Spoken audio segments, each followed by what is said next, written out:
घोसी के सस्पेंस को, घोसी के तिलस्म को बीएसपी भी बढ़ा रही है।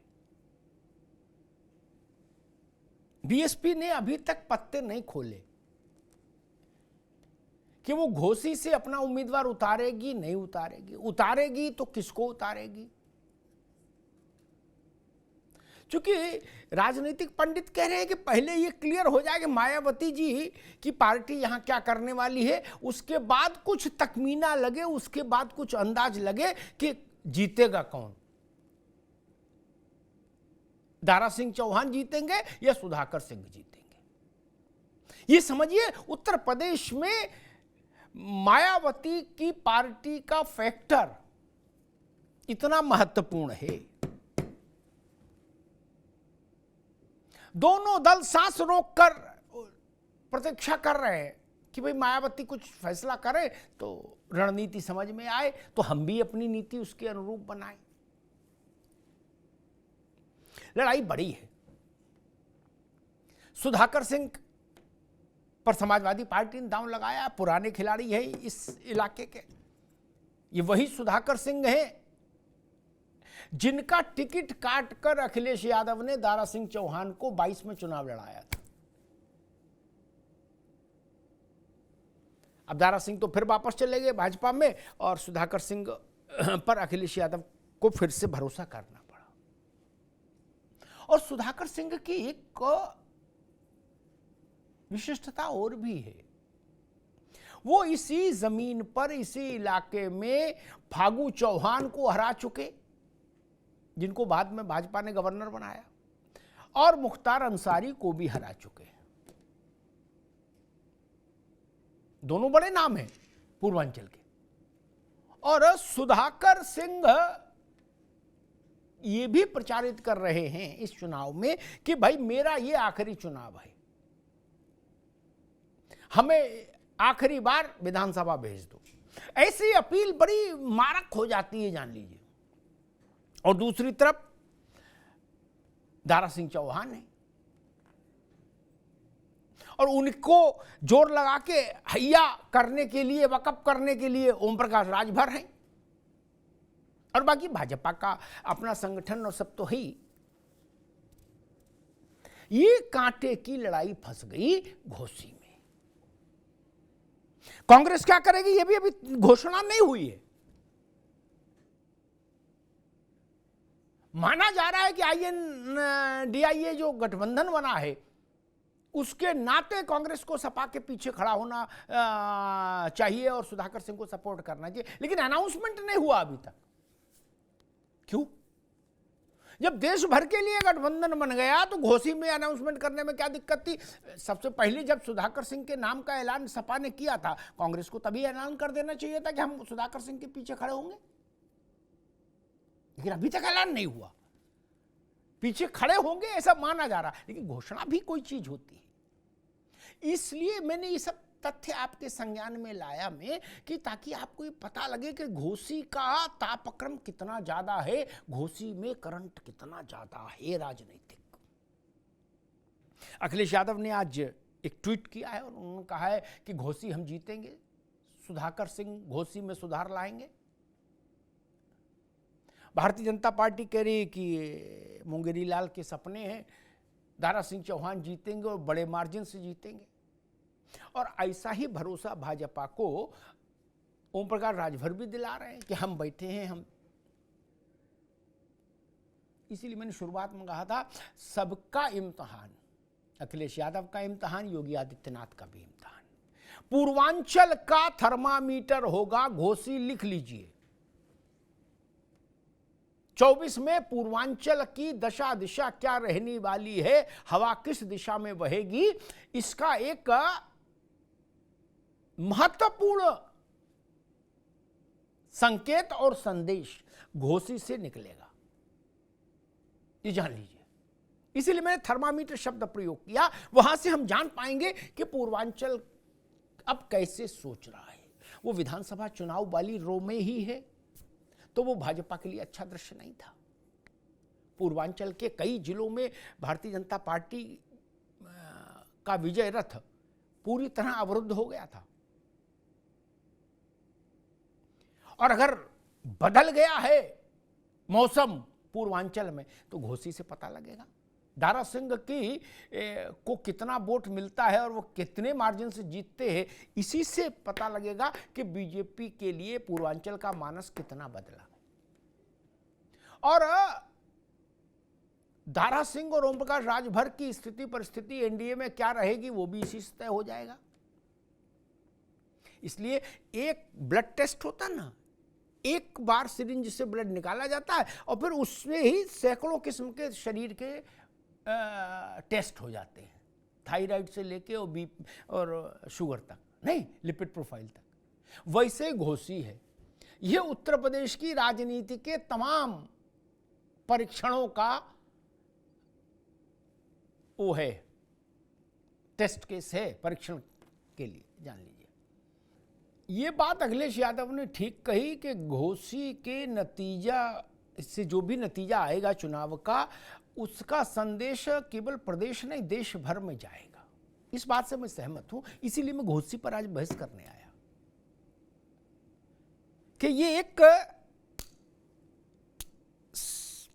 उत्तर प्रदेश के एक बड़े भूभाग का सैंपल सर्वे हो जाएगा इस यहां से, घोसी से। मेहमानों से आपका परिचय करा दें। ओपी सिंह साहब हैं, प्रवक्ता भारतीय जनता पार्टी, ओपी सिंह जी का स्वागत है। अशोक यादव जी हैं, प्रवक्ता समाजवादी पार्टी, अशोक जी का बहुत स्वागत है। उमेश यादव जी हैं, सुभपा के प्रवक्ता, उमेश जी का बहुत स्वागत है। नवेद शिकोह हैं, राजनीतिक विश्लेषक, नवेद शिकोह का बहुत स्वागत, सबका बहुत बहुत स्वागत।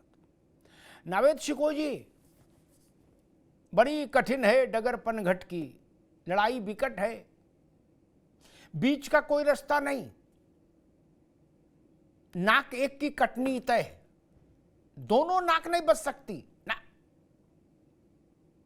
एक तरफ तो नाक कटेगी ही, मान मर्दन होगा ही, ये जान लीजिए। चाहे कोई झूठ सच बहाना बनाओ चुनाव के नतीजे के बाद, लेकिन नाक तो कटेगी। बहन जी जब पत्ता खोलेंगी तो शायद हमको थोड़ा साफ दिख पाए कि घोसी का चुनाव किधर जा रहा है। अभी वहां के लोग कह रहे, मैंने कुछ समझने की कोशिश की थी तो अधिकांश लोगों ने कहा कि भैया एक बार ये तय हो जाए बसपा किसको लड़ा रही है। मैंने कहा क्यों, तो उसमें से भी मेजॉरिटी ने कहा कि अगर बसपा मुसलमान को टिकट दे दी तो फिर मामला थोड़ा अलग हो जाएगा। नवेश को अभी तक बसपा ने पत्ता क्यों नहीं खोला घोसी में, और पत्ता कांग्रेस ने भी नहीं खोला, जबकि INDIA बना लिया। जी, बसपा का बड़ा रोल होगा इस चुनाव में कि वो उनका प्रत्याशी क्या रंग दिखाता है या फिर वो अपना वोट ट्रांसफर बहन जी कैसे कराती हैं। दो चीजों में वो महारत उनकी हासिल है। एक ये कि वो चुनाव जीतने के बजाय चुनाव हराने में और किसी को जिताने में माहिर हो गई हैं बहन जी। दूसरी चीज ये कि उनको अपना वोट ट्रांसफर कराने का हुनर बखूबी आता है, तो वो एक रोल है होगा जो कुछ दिनों में सामने आ जाएगा। लेकिन मेन ये चुनाव जो आपने कहा कि ये बड़ी टेस्टिंग होगी, और टेस्टिंग इस रूप में भी होगी क्योंकि विधानसभा चुनाव में समाजवादी पार्टी ने अगर किसी हद तक सफलता हासिल की थी, हार के बावजूद भी वो यही सफलता थी जो आपने बात कही कि पूर्वांचल जो भारतीय जनता पार्टी का सबसे मजबूत किला माना जाए, क्योंकि वहां से ताल्लुक प्रधानमंत्री जी का यानी जन नेता नरेंद्र मोदी जी की वहां पर सीट है, इसलिए उसका प्रभाव पूरे पूर्वांचल में होना चाहिए है। इसलिए विधानसभा में जितनी शिद्दत से भाजपा को जीतना चाहिए थी नहीं जीती थी, और समाजवादी पार्टी का गठबंधन अच्छी खासी सीटें जीता था। दूसरी चीज ये कि गैर यादव पिछड़ी जातियों की जो बड़ी लड़ाई होती है उत्तर प्रदेश में, वो उसमें किसी हद तक समाजवादी पार्टी ने गैर यादव पिछड़ी जातियों को अपने फेवर में ले लिया था। लेकिन उसके बाद हथियार क्या थे इस विजय के? हथियार यही तो दो थे, एक राजभर और एक दारा सिंह चौहान जैसे लोग। इन्हीं की मेहनत थी, इन्हीं की जादू था जातियों का कि विधानसभा चुनाव में उन्होंने भाजपा को कई सीटों पर हरा दिया था, खासतौर से पूर्वांचल में, और गैर यादव जातियों को अपने पक्ष में ले लिया था। लेकिन अब तो ये चुनाव इसलिए समाजवादी पार्टी के लिए मुश्किल होगा क्योंकि वही नेता जो आप लेकर आए थे, हायर करके आए थे, आयात हुए थे वो नेता फिर चले गए, यानी राजभर आपके ठीक, खिलाफ नवेद होंगे। बाबू दोबारा में राजभर आते हैं, बिल्कुल ठीक बात आपने कही। इसीलिए मैं उमेश यादव के पास आऊंगा, राम जब उनका जरा ओम प्रकाश राजभर का समीकरण समझूंगा। लेकिन एक बात ठीक है, इस बात का भी इम्तिहान हो जाएगा घोसी में। इसीलिए मैंने कहा एक शीशी खून लिया जाता है, 70 टेस्ट हो जाते हैं। क्या घोसी का एक चुनाव है, 100 सवालों का जवाब देगा, 100। ये पूर्वांचल में सपा की जीत अखिलेश यादव के नेतृत्व की जीत थी या ओम प्रकाश राजभर और दारा सिंह चौहान की जीत थी, उनने जीत दिलाई थी, इसका फैसला भी घोसी कर देगा। उमेश यादव जी, लेकिन आपके नेता भी इस बार ऐसा नहीं है कि नेतराम की जलेबी और कचौड़ी खा के निकल लें ना, उनको भी बीजेपी ने पर्चा थमा दिया कि भैया इम्तिहान में बैठो। क्या जवानी जमा खर्च से कुछ नहीं पाएंगे ना। राम अचल राजभर वर्सेज ओम प्रकाश राजभर, आ जाओ भैया, नहीं रिजल्ट ले आओ तो लखनऊ आ जाए, दिल्ली आ जाना, हम लखनऊ को बोल देंगे कि भाई राज्यपाल को लिख के भेज दो कि शपथ ग्रहण कराओ। और नहीं रिजल्ट आया तो गंगा नहाओ। नहीं उमेश जी, मुझे यही लग रहा है, मैसेज बिल्कुल साफ है, क्योंकि बीजेपी तो भाई अब बड़ी पार्टी है, वो ज्यादा घुमा फिरा के बात तो करती नहीं, और बड़े नेताओं से मिलने का समय भी इतना ही मिलता है, 1-1.5 मिनट का। क्या वो 1-1.5 मिनट में बता देते भैया रिजल्ट ले आओ, फिर आना, फिर बताना, नहीं तो व्हाट्सएप कर देना वहीं से। मामला कड़ा फंस गया भैया यादव जी। नहीं देखिए आदरणीय अमिताभ जी, मैं आपकी बात से पूर्णतः सहमत हूँ। ये हमारी राष्ट्रीय नेतृत्व और हमारे दल का एक कड़ा और बड़ा इम्तिहान है, और हम जब एनडीए के हिस्सा बने उससे सबसे पहला इम्तिहान आने वाली 5 सितंबर को होगा, ये निश्चित है, हम लोग इससे सहमत हैं। देखिए मैं आपको बताऊं, बहुत चूंकि आप बहुत विशुद्ध बात करते हैं, आपसे घुमा फिरा के हम लोग बात नहीं करते हैं। आप जानते हैं उपचुनावों की स्थितियां सत्ता के साथ होती है, हम ये शक्ति प्रदर्शन करके या डराने की बात नहीं कर रहे हैं। होता क्या है, जैसे कि आज मुख्यमंत्री जी से बड़ा क्षत्रिय चेहरा इस प्रदेश में तो नहीं है, मुझे लगता है कि देश में भी नहीं है। इससे पहले आदरणीय राजनाथ जी रहे, लेकिन वो नेता तो रहे, लेकिन क्षत्रियों के नेता आज योगी आदित्यनाथ जी हो पाए हैं। आज जो समाजवादी पार्टी ने अपना कैंडिडेट उतारा है सुधाकर सिंह चौहान जी को, वो क्षत्रिय जात से आते हैं, और जिनकी संख्या 16 से 18 हजार है घोसी चुनाव में। देखिए हम सब, योगी जी बनाम सुधाकर सिंह बहुत मुश्किल है, ये कोई ऐसी बात नहीं है। अगर राजा भैया होते या और कोई बड़ा चेहरा होता तो एक बार हम मान लेते।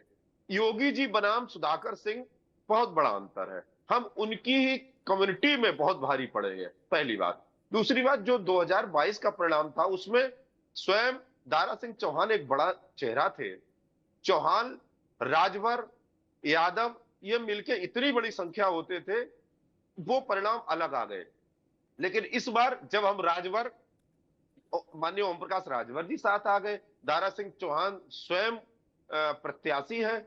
और देखिए मैं आपको बताऊं, मैं आपको ग्राउंड लेवल की बात कर रहा हूं, अभी चुनाव में समय आप निजी स्तर से पता करिएगा, वहां पर जो मुस्लिम की स्थिति है वो पसमानदा बनाम बड़े जो मुस्लिम है उनके बीच भी है। तो निश्चित हम जो मुस्लिम सबसे बड़ी जाति है उसमें भी कहीं ना कहीं एक अच्छा काम कर रहे हैं, अच्छा रिजल्ट आएगा। और जो सत्ता के साथ जैसे चुनाव होता है वैसे होने जा रहा है। ठीक बात, अब रुक जाओ भैया, मैं अशोक यादव के पास चलूं, लेकिन उससे पहले एक बात कह दूं ताकि तथ्य जनता के सामने सब रहे। यही सुधाकर मुख्तार अंसारी को हरा चुके हैं यहाँ, ठीक, उनसे बड़ा मुसलमान नेता है कोई किसी पार्टी में?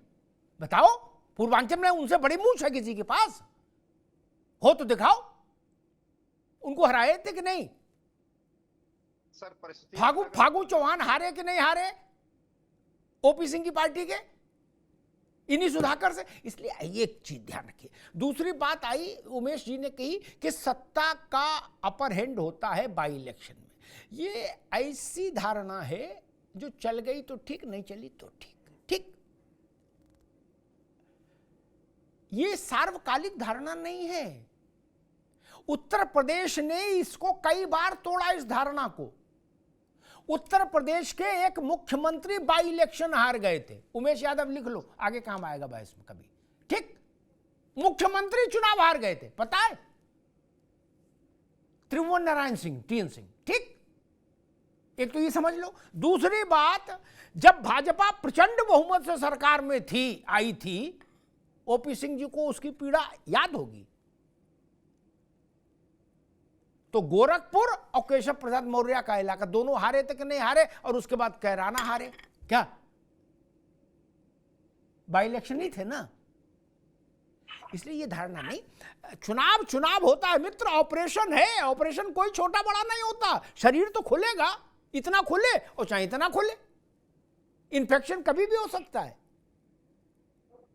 इसलिए चुनाव है। भैया अशोक यादव जी, आपका भी ये मैंने कहा कि एक की तो नाक कटेगी, क्या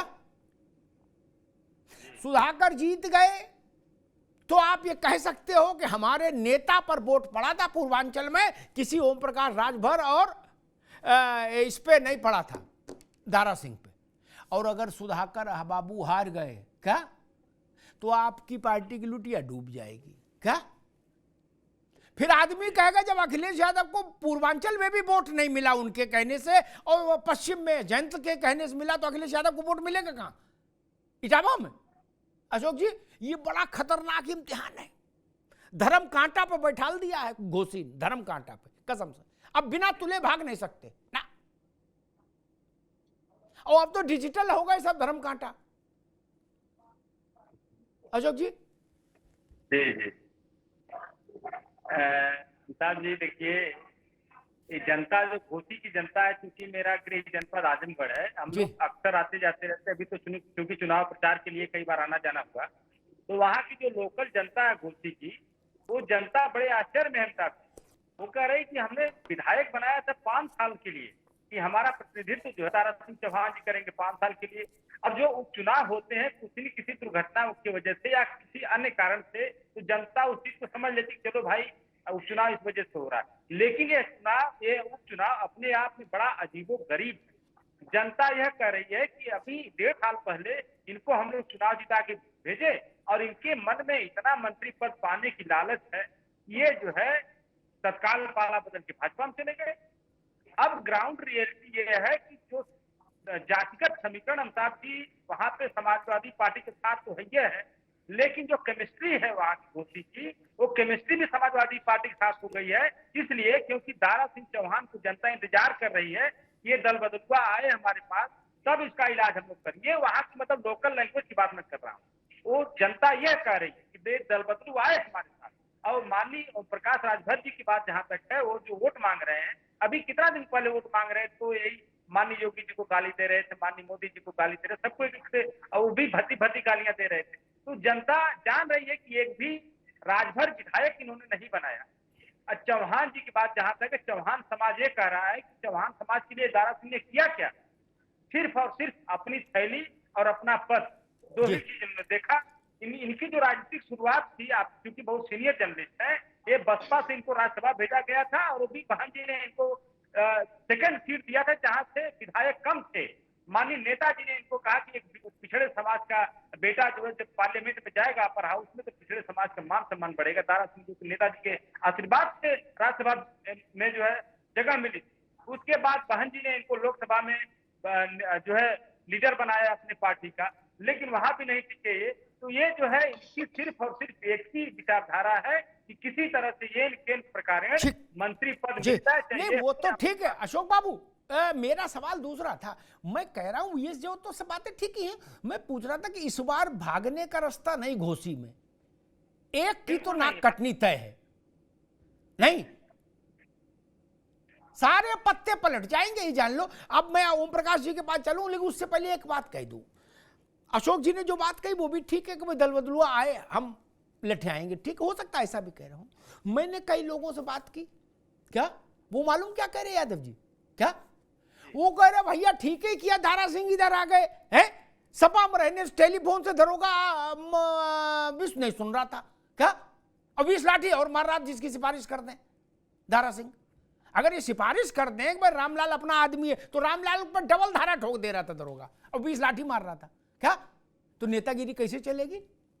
बड़ी व्यावहारिक बात बता रहा हूं।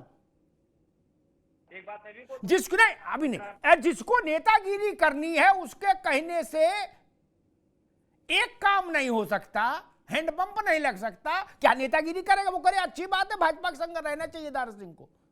जब दिल्ली से लेकर लखनऊ तक सरकार भाजपा की है तो ये साइकिल में चल क्या करेंगे? ये भी लोग कह रहे हैं, जो बात जयंत के लिए पश्चिम में कह रहे हैं। पश्चिम के लोग आते हैं मेरे पास, वो कहते हैं सर भैया बड़ी बुरी स्थिति है, छोटे चौधरी जिसकी सिफारिश कर दें उसका काम डबल खराब हो जाता है। क्या बोले? हम लोग उनसे कह रहे हैं भाई ऐसे हम लोग भी कब तक साथ रहेंगे बताओ? कहीं तो सावन आए कि सूखे सूखे में चलते रहे। कितने साल हो गए सोचिए, 17 में सावन खत्म हुआ था और 23 खजाने को है, वो कह रहे कब तक रहेंगे सूखे में? ये भी सवाल है। ओपी सिंह जी, जो बात नाक कटने की जितनी इन पर लागू है उतनी आप पे भी लागू है क्या? अगर दारा सिंह हार गए, अगर कह रहा हूं, नाराज ना होइएगा कोई, अगर दारा सिंह हार गए तो समाजवादी पार्टी दफ्तर में नहीं, छत पे चढ़ के ये बात कहेंगे कि पूर्वांचल से भाजपा का सुपड़ा साफ। क्या? और पूर्वांचल जो बात नावेद कह रहे थे, उनने एक बात कही कि बनारस है पूर्वांचल में गोरखपुर भी है। क्या? आपकी सबसे बड़ी दोनों मूर्तियां वहीं से हैं ओपी सिंह जी, इसलिए प्रतिष्ठा बड़ी लग गई भैया दांव पे। अमिताभ जी, कोई ऐसा चुनाव नहीं है जो उस पार्टी के लिए, उसके नेता के लिए, उसके प्रत्याशी के लिए वह उसका इम्तहान न हो, जनता में उसकी लोकप्रियता का मापदंड न हो। यह हर चुनाव में होता है। इसके पहले भी जितने चुनाव उत्तर प्रदेश में हुए, चाहे उपचुनाव हुए, चाहे नगर निकाय के चुनाव हुए, चाहे विधानसभा के चुनाव या जितने भी चुनाव, सब में ये कहा जाता है कि साहब ये 2022 का जो विधानसभा चुनाव है ना, ये 2024 का सेमीफाइनल है। चलिए साहब, वो भी निपट गया। फिर आया नगर निकाय, उस पर भी वही पैमाना लागू हुआ। उपचुनाव होते रहते हैं और मैं बहुत देर से मैं डिबेट में सबकी बातों को सुन रहा हूँ। अमिताभ जी, ये बात बिल्कुल सही है कि जो चुनाव प्रत्याशी लड़ता है वह हार जीत का पैमाना माना जाता है, ये सही है। उस पार्टी के जिससे जो व्यक्ति चुनाव लड़ता है उसका नेतृत्व जो करता है, चाहे मान लीजिए ओम प्रकाश राजभर है, अखिलेश यादव है, योगी जी है, उनका भी मानक को मापदंड नापा जाता है। इसके बाद जो सबसे बड़ा फैक्टर होता है, जिसको दबी जुबान से लोग आधा बोलते आधा नहीं बोलते, वो जातिगत फैक्टर होता है। इससे कोई इनकार नहीं कर सकता।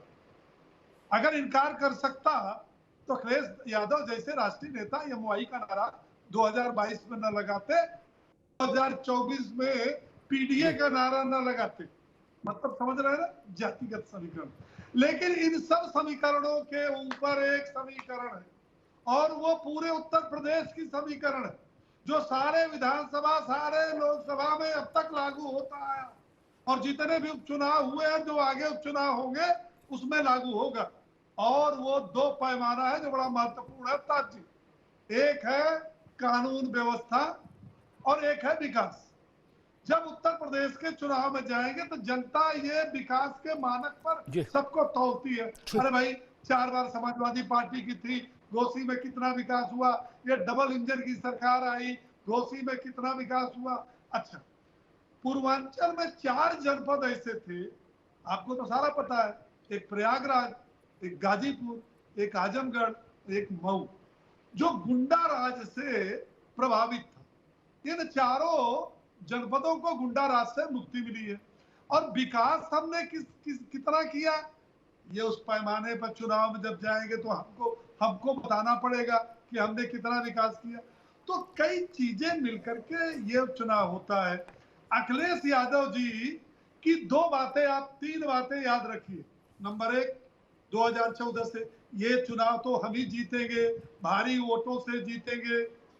दूसरा, हर चुनाव में जाति का नया पैमाना, एमओआई, पीडीए। और नंबर 3, जीत गए तो अखिलेश यादव मैनपुरी में बल्ले बल्ले, अपनी पुश्तैनी सीट आजमगढ़ हार गए, लोकसभा रामपुर और स्वार हार गए, तो साहब क्या है, कि प्रशासन और चुनाव आयोग और पार्टी सबने मिलकर हरवा दिया। तो देखिए दोनों बात बोलना शुरू कर दिए।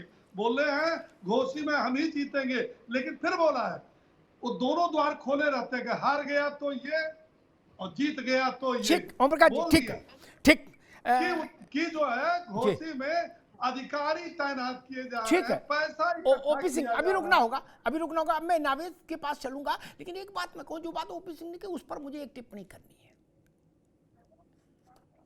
सारे चुनाव पैमाना होते हैं, ट्रेंड सेटर होते हैं, ऐसा मैं नहीं मानता। हेमवती नंदन बहुगुणा एक चुनाव लड़े थे इस देश में, भारत के प्रधानमंत्री और 11 राज्यों के मुख्यमंत्री वहां कैंपेन कर रहे थे बहुगुणा के खिलाफ। वो सामान्य चुनाव मान लेंगे? नहीं ना। नारा लगा था हिमालय का चंदन हेमवती नंदन, बहुगुणा जीते, इंदिरा जी बेहोश हो गई रिजल्ट सुन के, पानी आनी मारा गया तब होश में आई। क्या विश्वनाथ लड़े थे, विश्वनाथ प्रताप, सामान्य चुनाव था वो, और फर्रुखाबाद का चुनाव बराबर जोड़ देंगे ओम प्रकाश मुकेश राजपूत का? नहीं ना। खतौली में भी हार गई बीजेपी, हम तो उतनी बड़ी चर्चा नहीं रखे, ठीक है सैनी थे, हार गए, ठीक है हार गए। क्या बात हमने नहीं कहा कि योगी आदित्यनाथ दांव पर लग गए और सारे समीकरण दांव पर लग गए, नहीं कहा ना, लेकिन घोसी में है दांव पर, इसको जनरलाइज नहीं करिए। ये छोटा चुनाव नहीं, मगर मैं कह रहा हूं तो सोच समझ के कह रहा हूं भाई। भाजपा का अश्वमेध रथ कहां रोका गया? पूर्वांचल के इन्हीं जिलों में रोका गया ना, यही बलिया, यही आजमगढ़, यही मऊ, यही ना है अंबेडकर नगर, और यही ये परीक्षा हो रही है भाई। दारा सिंह को लिया तो सोच समझ के लिया होगा ना कि भाई जान है, नावेद जी ये सोच के लिया होगा न। दारा सिंह और ओम प्रकाश राजभर दोनों ने भरोसा दिलाया होगा कि चिंता ना करो हम हैं। क्या अखिलेश यादव ऐसा नहीं कि जो हम समझ रहे अखिलेश यादव नहीं समझ रहे, वो भी जान रहे कि अगर सुधाकर हारे तो सुधाकर की सेहत पे फर्क नहीं, वो तो बोल रहे अपने कैंपेन में कि मेरा आखिरी चुनाव है। ठीक, जीत जाएंगे तो विधानसभा जाएंगे, अपने घर में सोएंगे, ठीक। लेकिन अखिलेश जी के लिए तो तर्क नहीं बचेगा कोई। फिर अशोक यादव जी फिर कुछ भी कहे, जो बात ओम प्रकाश जी कह रहे, मान लो ये भी कहे कि अधिकारी ने ऐसा कर दिया, ईवीएम ने वैसा कर दिया, और चुनाव आयोग और बाइडन और इटली फ्रांस, उससे कोई जनता तो नहीं मानेगी। नाक कटनी है तो कट जाएगी कि नहीं?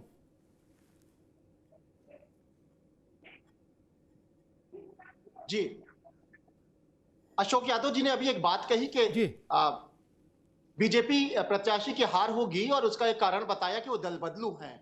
पिछले विधानसभा में वो कैसे जीते थे, वो तो दल बदलू का पूरा एक परंपरा है उनकी, और वो जल्दी से अपना दल बदल के आए थे, तो वहां पर तो ये लागू नहीं हुआ था। तो इस बार दल बदलू का निगेटिव पॉइंट क्यों गिना रहे हैं? दूसरी बात, एक छोटी सी बात कहना चाहता हूं, कुछ लोग होते हैं जो मुर्गा खाते हैं, लेकिन लोगों को पता नहीं कि इन्होंने मुर्गा खाया। कुछ लोग ऐसे होते हैं जो मुर्गा नहीं खाते हैं, अपने ऊपर ताज की तरह 2 पर लगा देते हैं मुर्गे के कि हमने मुर्गा खाया है, लेकिन मुर्गा नहीं खाते हैं। अखिलेश यादव जी जो बात कह रहे हैं पिछड़े दलितों का और अल्पसंख्यकों का, पीडीए की बात कर रहे हैं, लेकिन वो लागू नहीं कर रहे हैं। दरअसल वो पर लगाए हुए हैं और मुर्गा बीजेपी खा रही है। पीडीए का जो लाभ उठाया जा रहा है, फार्मूला तय किया जा रहा है, जाल बिछाया जा रहा है, वो भाजपा में। हमारे बड़े भाई जो हैं वो बीजेपी के प्रतिनिधि के तौर पे बोल रहे हैं, ओपी सिंह साहब, उन्होंने कहा विकास, लॉ एंड ऑर्डर, लेकिन दरअसल असली मामला बीजेपी का है, वो पीडीए पर ही काम कर रहे हैं। अखिलेश यादव जिन गैर यादव जातियों को के कुनबे को संभाल नहीं पाए, उनको भारतीय जनता पार्टी वो उनको अपनी ताकत बनाए, राजभर को अपनी ताकत बनाए, चौहान जी को अपनी ताकत बनाए। इस तरह तमाम जातियों के, दलित, पिछड़े और अल्पसंख्यकों को भी अपने फेवर में ले रहे हैं, जैसा कि अभी कहा गया। ये आपके उमेश यादव जी ने कहा कि अल्पसंख्यक भी वहां पर कहीं ना कहीं पिछड़े पसमानदा जो है उनको भी कहीं ना कहीं भाजपा अपने साथ लेने की, यानी अल्पसंख्यक, पिछड़े, दलितों को भारतीय जनता पार्टी इस चुनाव में एक बहुत मजबूती से उनका एक किला बनाए हुए, यानी पीडीए पे अमल भाजपा कर रही है, मुर्गा भाजपा खा रही है। और ठीक, मैं समझ गया, आप ये कह रहे हो कि मुर्गा भाजपा चाप रही है, अखिलेश यादव पंख लगाए हैं, ये कह रहे हो, ठीक है मैं समझ गया। मैं ठीक है, मैं उनको भी चापना चाहिए, खैर ना मुर्गा मुर्गा सीधे ना खाओ, बिरयानी खाओ, कुछ तो करना पड़ेगा। खैर, मैं उमेश यादव के पास चलूं, लेकिन एक बात और कहूंगा कि सारे गणित एक तरफ, क्या 1 घंटा बहस करो चाहे 6 घंटा, बहन जी का उम्मीदवार कौन होता है ये तय हो जाने दीजिए, कल शाम तक हो जाएगा, फिर हम आप तय कर लेंगे, फिर मोटा अंदाज लगा लेंगे कौन जीतेगा। अखिलेश जी क्या कह रहे, योगी जी क्या कह रहे, भूल जाइए। क्या आजमगढ़ में कौन क्या कह रहा था, इसका कोई मतलब निकला नहीं ना। गुड्डू जमाली, माला का हकदार कौन था आजमगढ़ में, निरहुआ नहीं, गुड्डू जमाली। ओपी सिंह मेरी बात से सहमत होंगे। गुड्डू जमाली का वोट हटा दो तो क्या रिजल्ट आता है। यहां भी कोई गुड्डू जमाली आ गया तब ओम प्रकाश राजभर और रामचंद्र राजभर की लड़ाई तो छोड़ ही जाओ, वो अकेले में सब समेट लेगा। कोई गुड्डू जमाली अगर यहां आ गया घोसी में। अशोक यादव जी, ये समस्या है आपके साथ, और केवल घोसी नहीं, पूरे प्रदेश में ये समस्या है। क्या आप जहां जहां ईडीए पीडीए बनाओगे वहां वहां बहन जी ऐसा हाई वोल्टेज प्रवाहित कर देंगे फ्यूज उड़ जाए आपका। नहीं,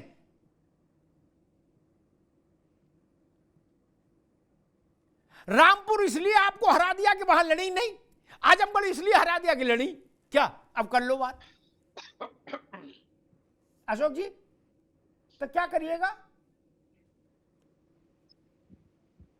अमिताभ जी देखिए, बहन जी का जहां तक मूवमेंट की बात है, तो उनका जो कोर वोटर है, जो बात आप कह रहे हैं वही बात बहन जी का कोर वोटर भी कह रहा है।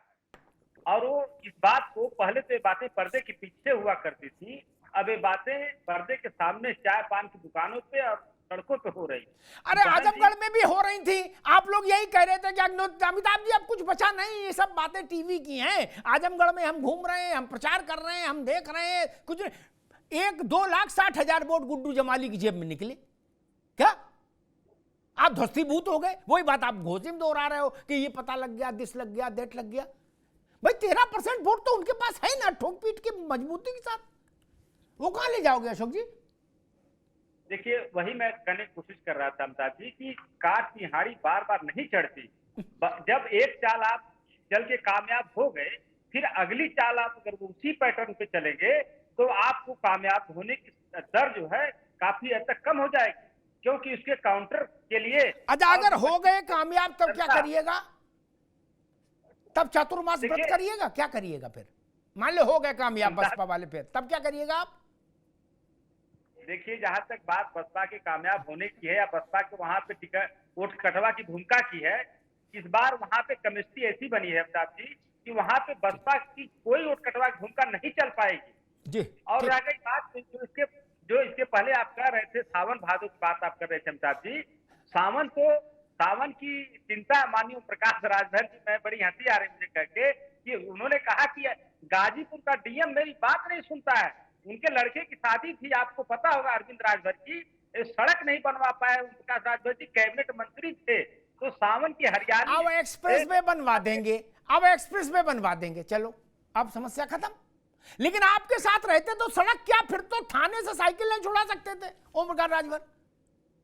ऐसा नहीं है, ऐसा हम देखिए, हमारे पास थे, अखिलेश यादव जी के बगल में बैठते थे। उस दिन आपने विधानसभा में देखा होगा। रुक एक मिनट रुक जाओ भैया, रुक जाओ।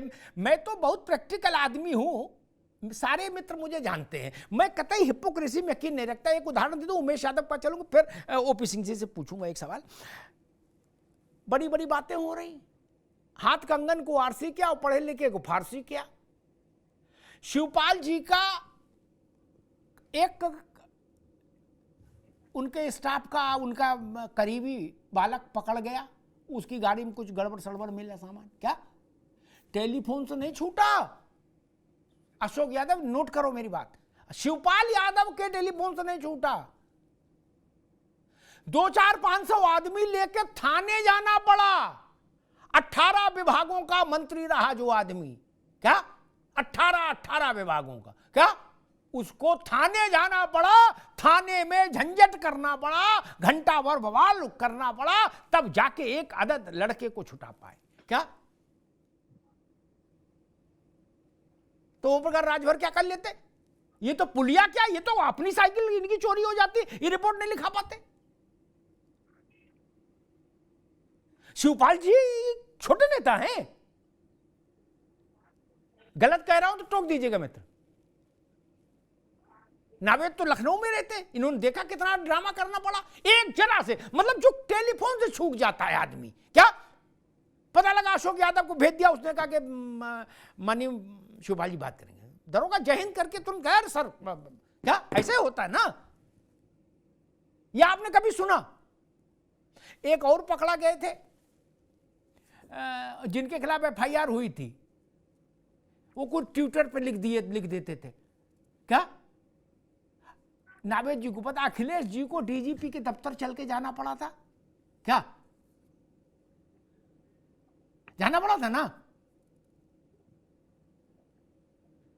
नरेश उत्तम पटेल की हिम्मत नहीं पड़ रही थी, उनने कहा गुरु हमको और फंसवा दो, हैं हमारे खिलाफ और मुकदमा हो जाए, हमारी भी गिरफ्तारी हो जाए। क्या अखिलेश जी गए थे कि नहीं गए थे? तो ओम प्रकाश राजभर से आप काय की शहादत मांग रहे हो भैया? उनको राजनीति नहीं करनी। उमेश जी बिल्कुल ठीक बात मैंने कही। जी बिल्कुल। अरे भाई सब कुछ क्यों लुटा दे? वो कोई फकीर होने तो आई नहीं ओम प्रकाश जी। सुबह कचौड़ी जलेबी का नाश्ता भी ना मिले तो ऐसी राजनीति क्यों करेगा आदमी? उमेश जी। जी जी जी देखिए, अभी जो अशोक भाई कह रहे थे, इनके ये बता रहे थे कि हम आजमगढ़ से बिलोंग करते हैं, तो आजमगढ़ में बिल्कुल लगा हुआ जिला है जहां ये उपचुनाव होने जा रहा है। वहां की स्थिति क्या रही? वहां तो सैफई परिवार का व्यक्ति लड़ रहा था उपचुनाव। और देखिए, मैं आपको एक बात स्पष्ट करना चाहूंगा, आपने जो गुड्डू जमाली का उदाहरण दिया, आप विश्वास मानिए प्रत्येक जिले में समाजवादी पार्टी के लिए बहन जी गुड्डू जमाली जिंदा किए बैठी है, तैयार। हमारे बगल का जिला है कन्नौज, जहां आदरणीय अखिलेश जी के चुनाव लड़ने की आहट है। मैंने उसके जिक्र इसलिए किया कि वो 80 सीटों में से एक वो सीट है जहां पर समाजवादी पार्टी के राष्ट्रीय अध्यक्ष संभावित प्रत्याशी हैं। मुलायम सिंह जी भी वहां से लड़े, अखिलेश जी लड़े, डिंपल जी लड़ी, जीती। जी और 2024 में भी संभावित वो घोषणा कर चुके हैं सार्वजनिक मंच पर, लड़ेंगे। और वहां पर भी समाजवादी पार्टी में वर्तमान में एक पूर्व विधायक है जो गुड्डू जमाली जैसी हैसियत रखते हैं, वो वहां पर बहन जी उन पर निगाह टिकाए बैठी हैं। तो पूरे प्रदेश में मैं आपकी इस बात से 100% मतलब वो इतर फुले लगा लिए हैं बसपा का, हैं विधायक जी? बिल्कुल। और गट्टा खा रहे हैं कन्नौज के, हैं? बिल्कुल कन्नौज जो साहब तैयारी है, वो गुड्डू जमाली होने जा रहे हैं जी। और देखिए, गुड्डू जमाली से कम हैसियत नहीं रखते वो दोनों फर्रुखाबाद और वहाँ कन्नौज दोनों में अपनी हैसियत रखते हैं, विधायक रहे हैं और बहन जी की पार्टी से विधायक रहे हैं, तो निश्चित वो वहां पे भी गुड्डू जमाली बैठे। अच्छा, अब एक स्थिति आती है, आज एक बहुत बड़े पत्रकार दूसरी डिबेट में मुझसे कह रहे थे कि यहाँ पर बहन जी मन नहीं बना रही है चुनाव लड़ाने का कोसी में। तो यदि ऐसी स्थिति आती है सर, तो मैं दावे के साथ कहता हूं कि जो उनका वोट है, अगर ऐसी स्थिति आती है, जिसकी मैं इस पर दावा नहीं कर रहा, मुझसे किसी ने कहा तो मैं आपको कह रहा हूं कि अगर ऐसी स्थिति आती है, तो जो दलित वोट है, आप पिछले सारे 2014 के बाद के सारे इलेक्शन उठा लीजिए जहां पे बहन जी ने चुनाव, देखिए पश्चिम की जो आप बात कर रहे थे, मैं आपकी बात से सहमत हूं, वहां स्थितियां बनी, लेकिन दलित वोट पूरब में समाजवादी पार्टी के साथ नहीं जाएगा। ये ग्राउंड लेवल की बिल्कुल फैक्ट्स बात है। वो दलित वोट फिर भारतीय जनता पार्टी, ठीक बात उमेश जी, ठीक। मैं ओपी सिंह जी के पास चलूंगा। लास्ट में जो बात कही उमेश यादव ने ना, वो महत्वपूर्ण है। मुझसे समाजवादी पार्टी के बहुत बड़े शीर्ष नेता ने कहा कि रामपुर में अगर मायावती अपना उम्मीदवार लड़ा देती तो आजम साहब जीत जाते। वही बात उमेश यादव कह रहे हैं। मायावती ने छोड़ दी, पारी नहीं खेली, दलित बीजेपी में चला गया, हार गया आजम खान। ये सच्चाई है। और वहां गुड्डू जमाली, ये जमाली बवाली का जो मामला है ना भैया अशोक जी, ओपी सिंह जी को बहुत मेहनत नहीं करनी इनकी पार्टी को। ओपी सिंह जी, आप तो इतना इंश्योर किए रहोगे, मैं जानता हूं कि हर जिले में जमाली मिलता रहे, नहीं ओपी सिंह जी? अफ्ताब जी, हर पार्टी की अपनी अपनी रणनीति होती है। बहन जी को अगर जमाली चाहिए तो अखिलेश यादव को भी कुछ चाहिए। उनको भी तो आजमगढ़ में देखा ना, अपना परिवार भाई को ले आकर के लड़ा दिया। सवाल इस बात का है कि ये जो बैठ करके हम लोग गणित बैठाते हैं कि दलित यहाँ गया, मुसलमान यहाँ गया, सवर्ण है तो यहाँ गया, यादव है तो यहाँ गया, ये सारे समीकरण चलते हैं, लेकिन सबके ऊपर एक समीकरण चलता है, सबका साथ सबका विकास। और ये केवल ये नारा नहीं है। नारा होता तो जो बल्ब जो इस तरह के होते हैं ना चाइनीज वाले, फ्यूज हो जाते हैं। लेकिन जब ये नारा में सत्यता है कि हमारी केंद्र सरकार की और प्रदेश सरकार की योजनाओं को बताने की जरूरत नहीं है साहब, इतनी योजनाएं हमने चलाई, इतना लाभ दिया, लेकिन इतना तो सत्य है अवतार जी कि हमने कोई पक्षपात नहीं किया। बिजली आई तो केवल पता चला कि साहब कन्नौज, बदायूं, सैफई बिजली मिली वीआईपी, तब वो कहे जाते थे वीआईपी जिला। आज कोई भी जिला तो ये नहीं कह सकता कि साहब वो गोरखपुर में इतनी बिजली आती है और घोसी में तो बिजली आती नहीं। पूरे प्रदेश को कहने का मतलब ये है कि जो योजनाएं चली बिना भेदभाव के, तब से कब से, जब से योजनाओं की शुरुआत हुई और अब तक। आप ये बताइए, क्या जब भड़का रहे थे तुष्टिकरण की राजनीति करने वाले, अरे साहब मुसलमान भाजपा के पास तो जाना मत, ये बहुत बड़े जो है सांप्रदायिक है, यही तो भड़काया 1947 से लेकर के।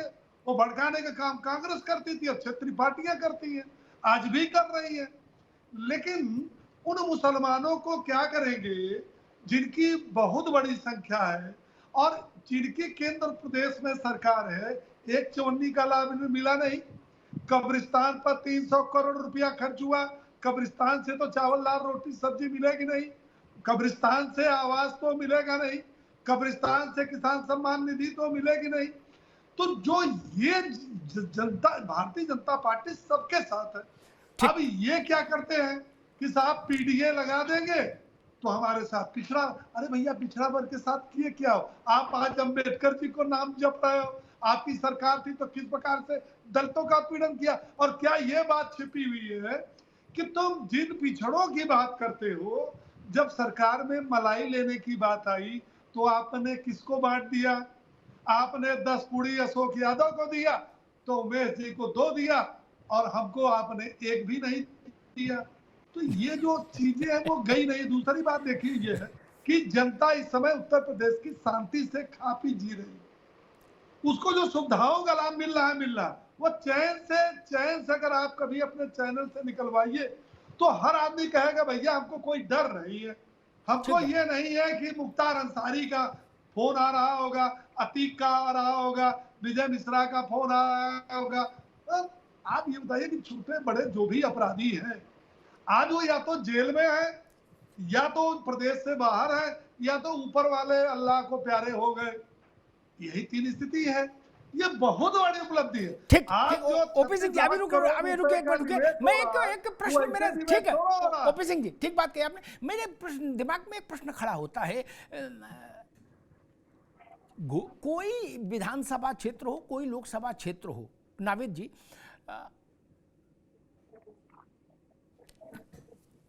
लगभग 3 साल होने जा रहा, क्या हर परिवार को मुफ्त खाद्यान्न, जो भी गरीब है, करीब 80 करोड़ की संख्या है, जिसमें उत्तर प्रदेश 15 करोड़ है उसमें, ठीक। ये चीज ऐसी नहीं है क्या जो सब नारों पर भारी पड़ती है, सारी फिलॉसफी एक तरफ रह जाती है। मैंने देखा लोगों ने कहा कि भैया मोदी न होते तो भूखों मर जाते, क्या? अब इस पे पीडीए, सीडीए, राजभर, नोनिया, मुसलमान, पसमानदा, गैर पसमानदा, ये जो तमाम तरीके के फॉर्मेशन हैं, मैं इनसे इनकार नहीं कर सकता, इन सब का असर है, लेकिन इन सब के ऊपर एक बड़ा अम्ब्रेला पेट का नहीं छा जाता है। रोटी, नावेद जी। जी हाँ, ये महत्वपूर्ण है और खासतौर से पिछड़ों के लिए, खासतौर के दलितों के लिए ये राशन का वितरण जो है ये कहीं ना कहीं भारतीय जनता पार्टी के विश्वास से जोड़ता है, क्योंकि राशन, फ्री राशन का सिलसिला, हालांकि इसको नकारात्मक भी देखना चाहिए है, क्योंकि आधी से ज्यादा देश की आबादी अगर इस स्थिति में है कि राशन के बिना वो भूखी मर जाएगी, मतलब राशन सरकार तब बांटती है जब उसको लगता है कि अगर राशन हम नहीं देंगे तो भूखमरी हो जाएगी। यानी ये भी तो एक संदेश जाता है कि देश की आधी से ज्यादा आबादी भूखमरी का शिकार हो जाएगी अगर सरकार, ये जहां पर हम देश की टॉप थर्ड की अर्थव्यवस्था बनाने जा रहे हैं वहां हमारा देश आधी आबादी भुखमरी का शिकार हो जाएगी अगर राशन नहीं दिया जाए। ये अलग पहलू है। महत्वपूर्ण जो बात मैं ये कहना चाहता हूं कि जैसा कि कहा हम लोगों ने कि भारतीय जनता पार्टी इस चुनाव में भारी बहुमत से जीत जाती है तो इसका क्रेडिट राजभर जी को मिलेगा और उनको इनाम भी मिलेगा क्योंकि उनका सहयोगी दल है और राजभर वोट वो हासिल कर लेंगे। तो लेकिन अगर बहन जी जमाली भी खड़ा कर देती है और तब जीत होती है तो राजभर जी का इनाम कहीं ना कहीं हल्का हो जाएगा, ज्यादा क्रेडिट बहन जी को मिलेगा। दूसरा पहलू यह है कि अगर बहन जी अपना प्रत्याशी नहीं खड़ा करती हैं तो एक तस्वीर यह साफ हो जाएगी कि कुछ ना कुछ इंडिया के साथ में बहन जी की खिचड़ी पक रही है और जो अनुमान लगाया जा रहा है कि आने वाले वक्त में कहीं ना कहीं वो अभी डावाडोल है, उनका कोई अभी कोई स्टैंड सामने नहीं आ रहा है। लेकिन ये चुनाव में जमाली खड़ा करना या प्रत्याशी ना खड़ा करना आगे लोकसभा में इंडिया के साथ बहन जी के आना या ना जाना भी तय है। इसके अलावा एक बात यह भी है कि इससे पहले उपचुनाव में अप्रत्यक्ष रूप से कांग्रेस ने समाजवादी पार्टी का समर्थन किया था, यानी प्रत्याशी ना खड़ा करने का मतलब यह था कि समाजवादी पार्टी का समर्थन किया जा रहा था बिना कहे। लेकिन जिस तरीके से इंडिया की रूपरेखा तैयार हो रही है और दोस्ती हो रही है कांग्रेस की क्षेत्रीय दलों के साथ, अखिलेश यादव राहुल गांधी के साथ बैठ रहे हैं मीटिंगों में, तो होना तो यह चाहिए है कि कांग्रेस के बड़े नेता बाकायदा ऐलान करें। ठीक है नाविद भाई, ठीक है समर्थन करते सुधाकर अशोक जी, सुधाकर सिंह का नाम ना ब्रजलाल खाबरी के पास गया ना पूनिया के पास गया, किसी के पास नहीं गया। अखिलेश जी ने अपने तय फैसला किया, अपने आप अनाउंस किया। ठीक, उनको भी ट्विटर से पता लगा, ब्रजलाल खाबरी को भी और प्रमोद तिवारी को भी और पीएल पूनिया को भी। इंडिया कहां बना कैसे बना वो छोड़ दीजिए अभी, लेकिन घोषित सच्चाई है ना ये अशोक जी। हमसे कांग्रेस के एक नेता कह रहे थे कि मुंह पूछाई कर लेते, झूठ मूठ कोई एक बैठक हो जाती, उस बैठक में भले घोषी की चर्चा भी ना होती, ये चर्चा हो जाती कि चलो गदर 2 देखी कि नहीं देखी, बाहर निकल के मीडिया को बता देते कि अखिलेश जी ने बुलाया था, विचार विमर्श किया और जल्दी हम लोग साझा उम्मीदवार उतारेंगे। क्या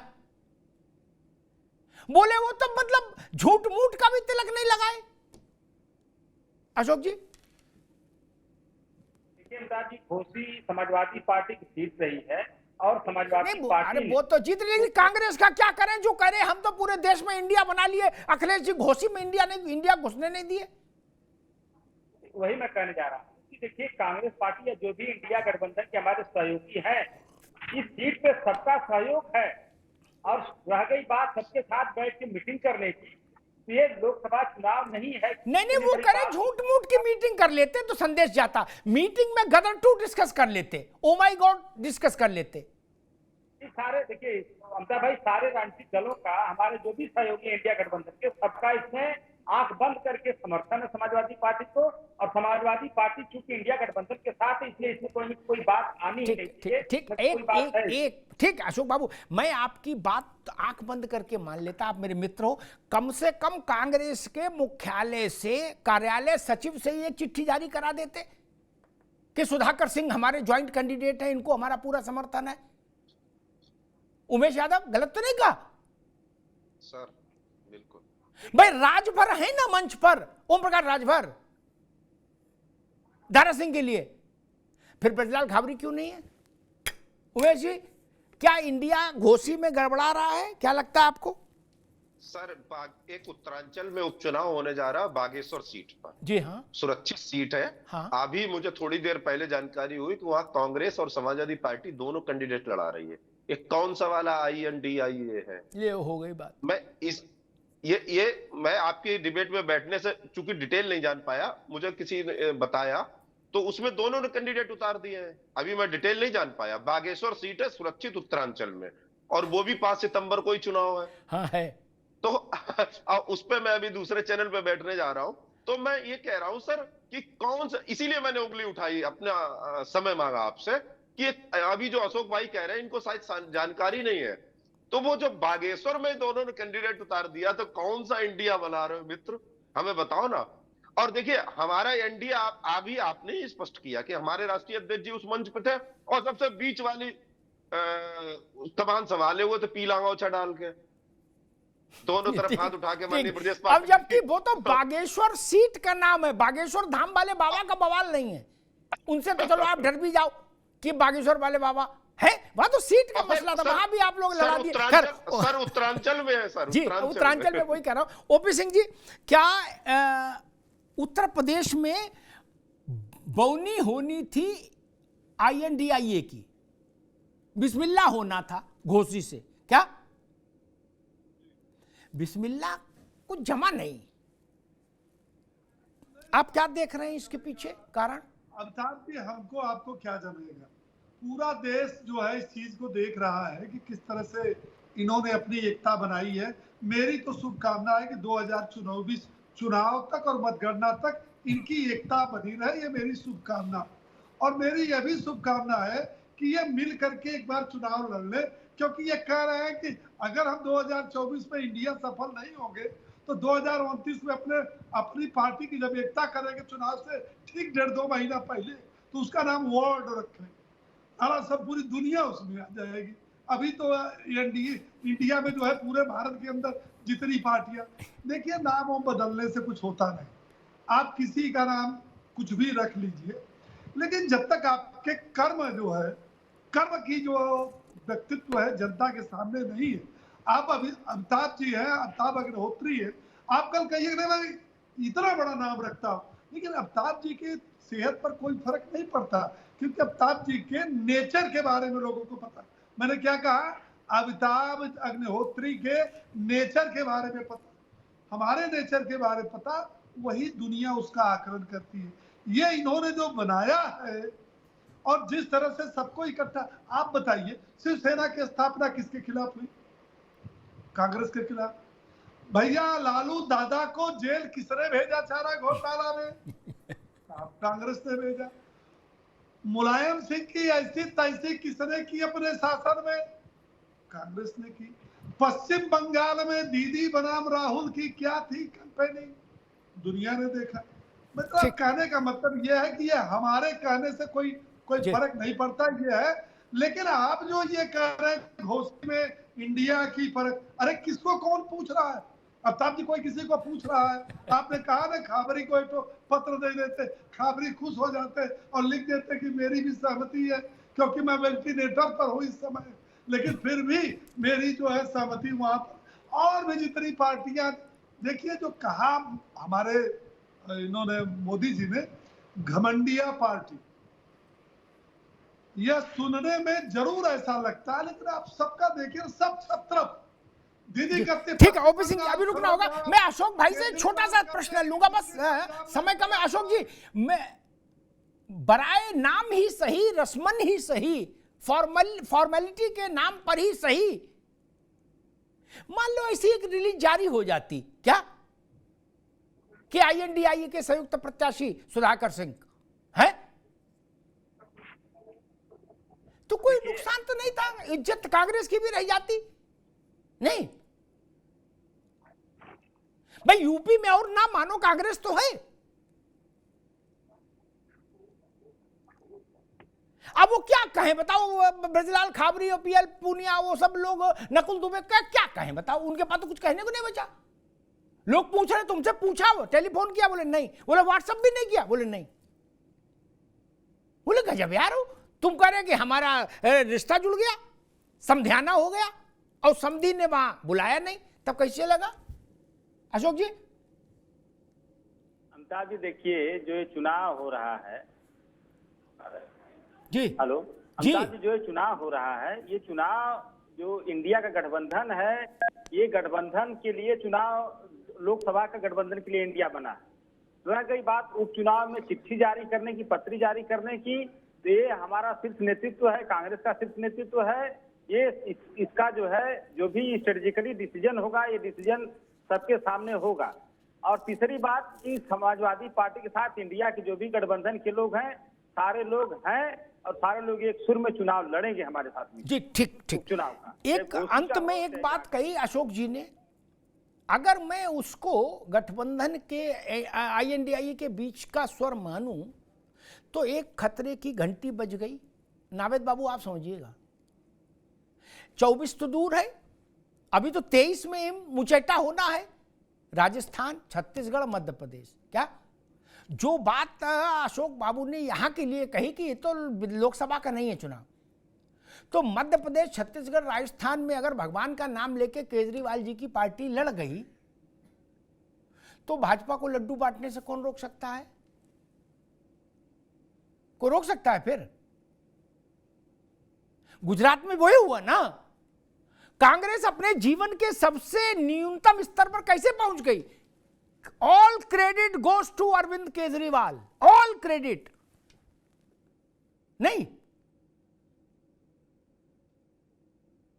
नावेद जी, एक छोटी सी टिप्पणी इस पर है कि अगर ऐसा है कि 24 में ही रिश्ते दिखाए जाएंगे, उससे पहले धैतेरे की होगी, तो 24 तक रिश्ता दिखाने को बचेगा कुछ?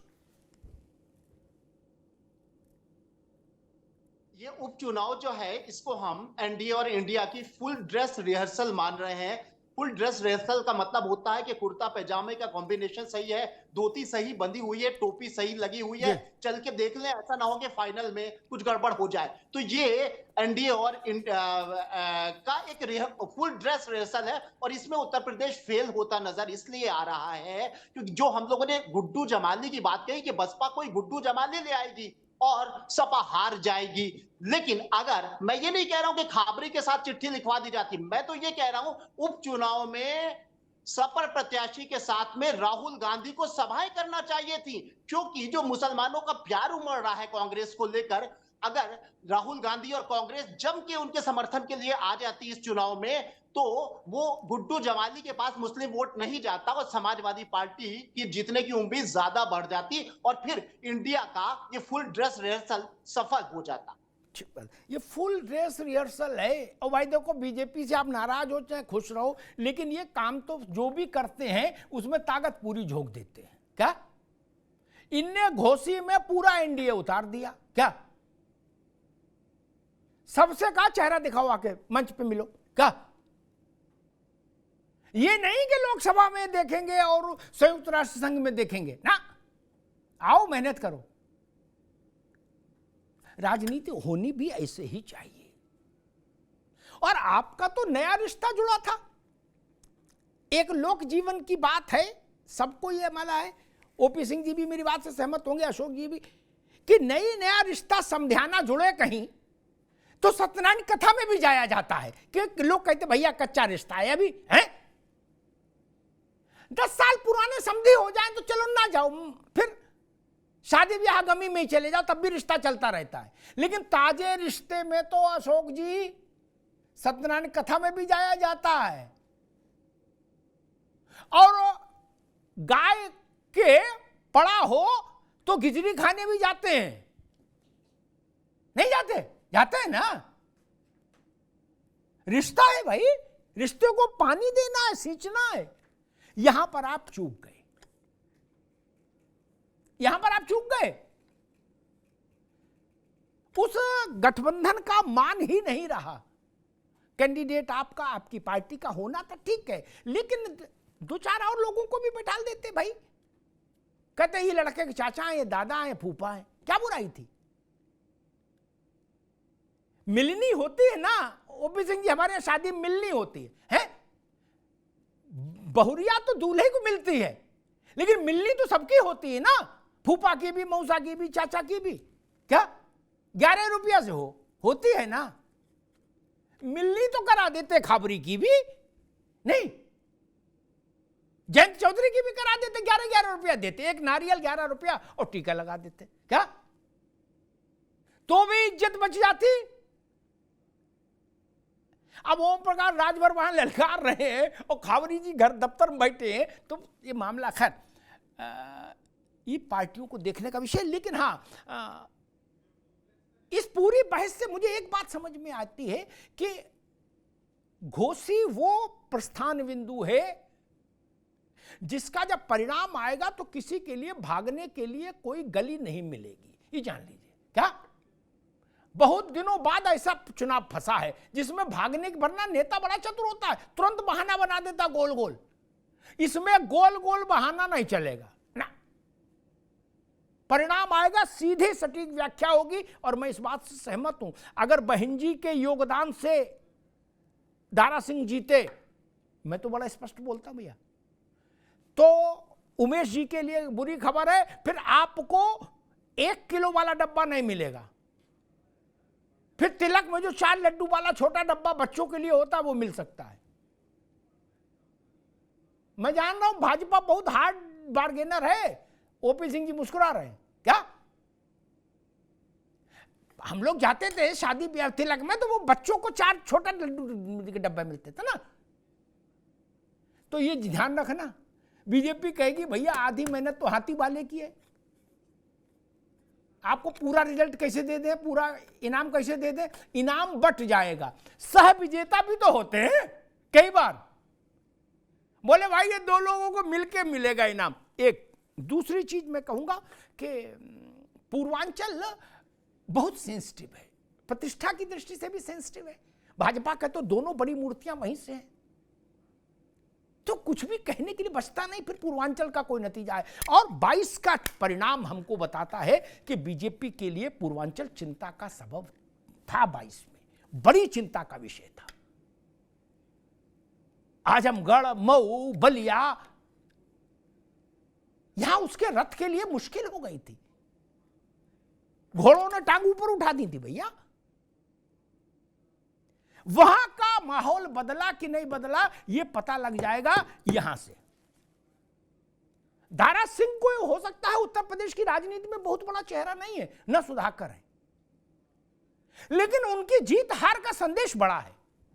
इसीलिए जो बात अखिलेश जी ने कही ना अशोक जी, मैं उस बात से सहमत हूं कि घोसी का परिणाम का संदेश देश भर में जाएगा। Yes, I do agree. इसलिए घोसी को छोटा भीम समझ के मत चलो ना, ये बड़ा चुनाव है मित्र। और 24 से पहले जिसको हम लोग बोलते हैं हवा बनाना, हवा बनाने का काम घोसी से होगा, ये जान लीजिए। और आपके लिए तो वैसे भी बिस्मिल्लाह है, रिश्तेदारी के बाद पहली बार इम्तिहान में उतर रहे हो। INDI का कितना फर्क पड़ा। नावेद जी कह रहे थे राहुल जी को आना चाहिए घोसी, मैं कह रहा हूं राहुल जी छोड़ो, पहले ये तो तय करा लो अखिलेश जी आएंगे कि नहीं आएंगे। क्या योगी आदित्यनाथ तो हो सकता है 4 सभा करें क्या, लेकिन अखिलेश जी आएंगे कि नहीं, चूंकि वो आजमगढ़ भी नहीं गए थे अशोक जी, वो आजमगढ़ भी नहीं गए थे। तो अगर नहीं आएंगे तो फिर सुधाकर जी किसके नाम का मंगलसूत्र पहन के घूमेंगे बताइए। जो आप कह रहे हो PDA, तो फिर ठाकुर के पीछे PDA कैसे खड़ा होगा अगर अखिलेश यादव वहां मंच पर नहीं दिखेंगे। यह है ना व्यावहारिक सवाल। मैं इसको घुमा फिरा के पूछ सकता, लेकिन सच सीधे पूछ लिया, मुश्किल हो जाएगी। फिर ये विषय इसलिए मैंने आज उठाया कि भाई अभी फिंगर क्रॉस रखिए और मायावती जी के निर्णय की प्रतीक्षा कर रहे हैं हम लोग। नावेद जी ठीक बात है ना, बसपा का उम्मीद फैसला आ जाने दीजिए, फिर एक राउंड और चर्चा की जाएगी, तब फिर समझने की कोशिश करेंगे कि घोसी के समीकरण डिकोड कैसे हो सकते हैं। धन्यवाद।